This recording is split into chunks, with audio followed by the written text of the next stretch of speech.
With education, in school I didn't learn anything about really HIV, sex, condoms. We definitely didn't have access. We still don't have access to condoms in school in Idaho.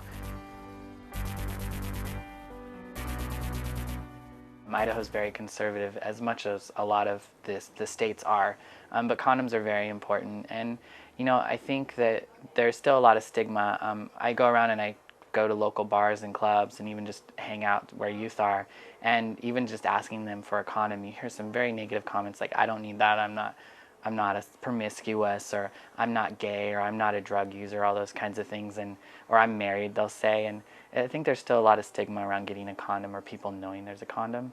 It's kind of funny too when there's a group of people and they'll come up and they want a condom and they'll all say no, and then the last one will take one, and then they'll all decide they want one. So I definitely think that there's some stigma around it. I really feel like that communities, especially my community, we need to make them just more available for everybody, the general public. You need to use a condom whether you have HIV or not, whether you know your partner does or doesn't.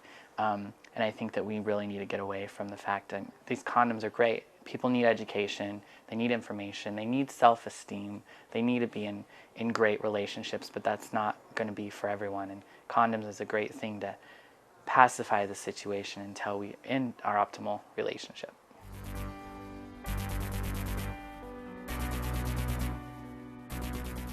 Whether or not I think if I had that information when I was in school that would I have HIV today, I don't know, because I think the important thing is I might have been taught that stuff, but I didn't learn it, and that's because I didn't realize that I needed to know about it. I didn't think I was somebody who was vulnerable to HIV or would need to think about it. And that's what I really try to instill in the education programs that I do in schools, is really trying to get them to realize that I'm not any different than they are, and they need to consider themselves having HIV if someone like me can get HIV. And I think that that's where education is missing, whether it's at school, whether it's at church, whether it's at home, those kinds of things. I think that's where it's at.